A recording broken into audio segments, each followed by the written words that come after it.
Hello friends, my name is Behroz and welcome to the channel where I share with you tips, tricks that I read, learn and apply in order to become my best version. Now in this video, I will talk about how to answer behavioral interview questions when you don't have a prior professional or work experience. Because in behavioral interviews, they'll usually ask you, tell me about a time when you experienced or when you performed in a team or when you led a team or when you led a project or did a particular task and all. And these examples are not available with you because you've not had that professional experience before. So I will help you understand what is that you can do in order to ace such interviews, even if you don't have that prior work or professional experience. This is usually the case when you're coming fresh out of the college. Now, there are two key reasons why I have come out on this subject, and I can be of help to you, and so can this video be of value to you. Number one, I started my career in Procter & Gamble, which takes 95% of its intake directly from colleges because they only hire at entry level most of the time and then they promote from within. This was the case with me as well when I got hired with Procter & Gamble 16 years ago. I had no prior professional or work experience and I was still able to ace the interview and had a great career with Procter & Gamble. Secondly, during my career with Procter & Gamble, I was a trained interviewer where I've interviewed hundreds of candidates without prior work or professional experience, just coming out of the college. I've cleared many of these individuals without them being able to share any examples from their work or professional experience because that didn't exist when they applied for the job. Now, just a call out of my personal passion, I do coach, advise, share tips and tricks on individual basis with my subscribers. So in case you're someone who's looking for such a help where they want to, let's say, prep for an interview or have some questions or need some assistance, hit me up on LinkedIn. Here's my LinkedIn profile and send me a cold call or cold message and I will respond to you within 24 hours. Now, as an overarching theme, since you don't have the prior professional work experience, your only and the most important asset is your passion, your hunger and commitment. So you need to play on these values because this is one thing that you may possess even if you don't have prior work or professional experience. If I have to choose between two candidates, I will always choose the one which has the right attitude, the most amount of passion and commitment, because I know that I can teach them almost anything, marketing, sales, finance, but it is very hard to teach someone the right attitude,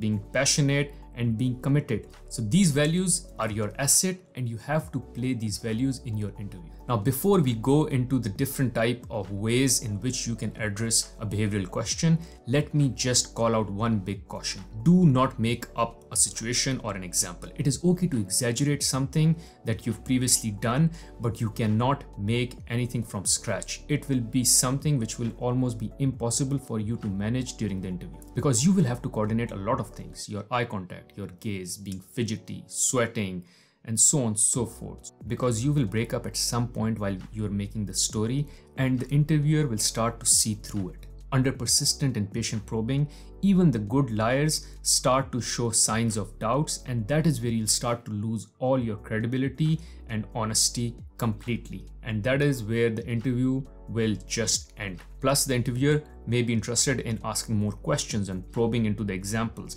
and that is where everything will start to cripple.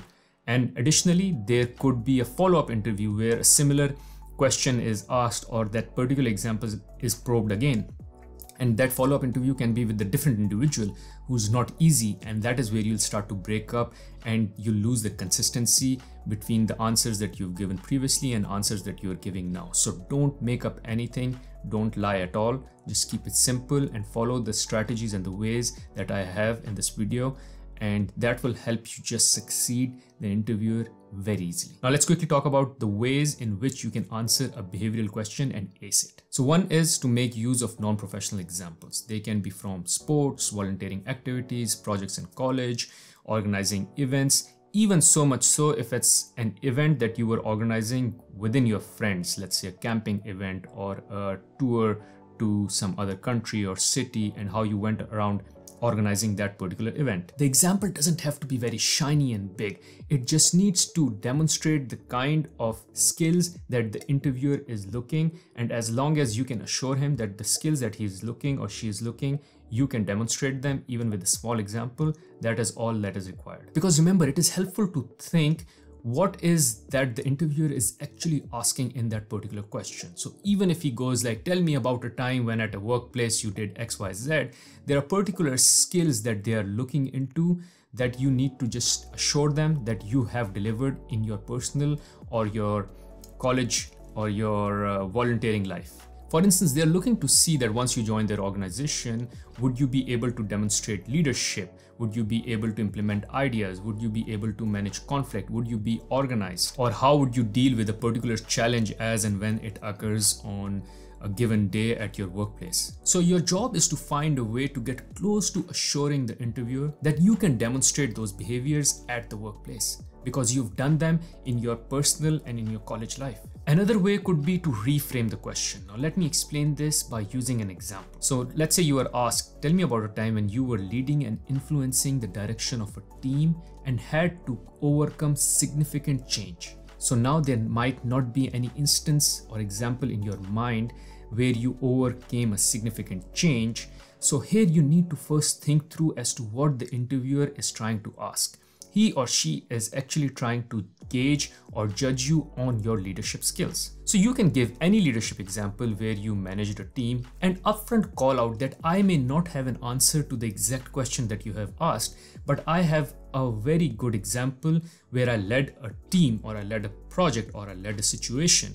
Would you like to hear that? And certainly the interviewer would be interested because this is what they're looking for. They're looking for a leadership example. They just created a question for you to come up with an example on leadership. And this is what you're trying to do. You're trying to answer that particular thing that they are actually looking for. So you can come up with examples from your, let's say, sports, where you managed a team end to end, or a volunteering activity, or let's say even a camping trip with the friends where you coordinated everything, brought everything together, scheduling the time and making sure that everything, the trip and everything just goes on plan. And hence you demonstrated great leadership coordinating that particular event or a trip. Now, another instance where you don't have an example from past, what you can do is you can give an example of a similar situation that has happened. While it was not identical, but it was close enough to still be able to answer the particular question or the underlying requirement of the question. You can say, I've been in a similar situation, the one you described here, and this is how I handled, or this is how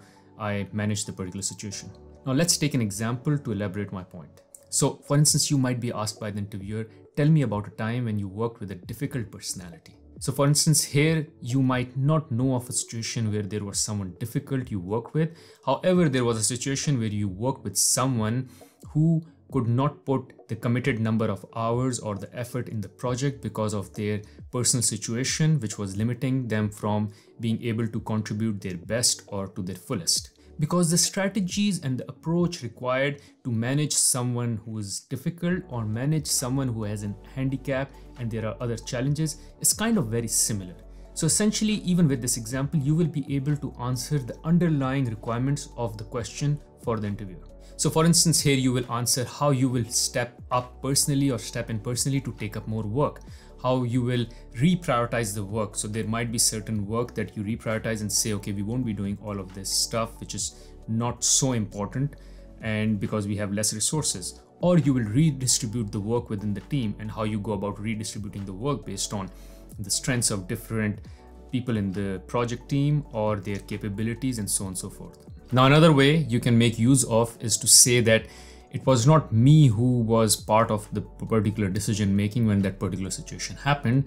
However, I witnessed when that situation happened and how it was handled, and I have a complete understanding of how to go about handling that particular situation or instance. Because you have the understanding of the context and you also know the solution because you have witnessed that situation and the actions taken in order to resolve it firsthand. So for instance, you were in an internship, and usually in internship, there are times when you don't get very big or hefty projects where you can demonstrate a lot of skills, but you are still around people and around projects where big things are happening. So you're witnessing a lot of things which are going around. Now, let's say if you were asked, tell me about a time when you worked with limited amount of budget or resources. How did you manage that situation? So for instance, you can say during your internship, there were some budget cuts that came to the team with which you're working with. And what they did was they had to reprioritize all their investments on all their tasks. And how they went around reprioritizing their tasks was, let's say they put the ROI or the return for each of the tasks and put those activities and tasks in order of highest to lowest ROI, and they cut the ones which had the low ROI in order to fall within the budget. So here what you're saying is you were part of that team. Now you were not actually making that prioritization decision, but you still knew what was going on and you know what will you do when and if that situation happens in future. So essentially you are laying down the qualities that are required to handle that particular situation. You are demonstrating your understanding of the issue, your observation, and the fact that you also possess similar skills just by sheer witnessing the situation. Another option for you is you can just simply say, honestly, I've never experienced such a situation in my life, but here are my thoughts on how I would approach it. That is answer hypothetically. So let's say if you were asked, tell me about a time when your team member did not agree with your business recommendation. How did you manage that situation? So you can say something on the following lines. I have not exactly been in a situation the way you are describing it. However, I know how to handle it, and this is what I would propose in order to handle this situation. For instance, you would say, I would make use of more and more data in order to make and drive my point with regards to my recommendation. I would try to understand the point of view of other team members. Where are they coming from? What is driving their rationale? What data or inputs are they making use of? I would also make use of our strategy and the vision, whatever vision that we've set in the beginning of the year or whatever strategy we've called out, and would try to make sure that any input that is coming is also filtered through the lens of the strategy that we've called or the choices that we've made. And hence would try to convince them that how my recommendation is being filtered through the lens of those strategy is backed by the data, and hence it's the most rational thing to do compared to all other options on the table. Lastly, if none of the above works, you can simply tell the interviewer you cannot think of any applicable experience with regards to the question being asked. A good interviewer will then modify the question, making it broader while still probing for the skill of their interest. So for example, if they are looking for evidence of perseverance in you, they do not care whether your answer took place at work or while completing a school assignment or even in service of a personal hobby. So for instance, they can initially ask a question, tell me about a time when you had to make a choice between two different proposals in a business situation. And once you tell them that you have not experienced such a situation because again, you didn't have relevant work experience, they could tailor the question by saying, okay, tell me about a time when you had a difficult decision to make in your life. And suddenly you can talk about how you had to, let's say, choose between different colleges or how you had to choose between moving cities or countries and so on and so forth. These strategies that I've laid down may not work in every interview situation, but they give you a couple of options to respond in a way that is professional and allows you to maintain your integrity. Thank you for watching this video. Hopefully this video will help you to be more confident when you approach an interviewer, even if you don't have prior professional or work experience, and still be able to give quality answer and ace the interview.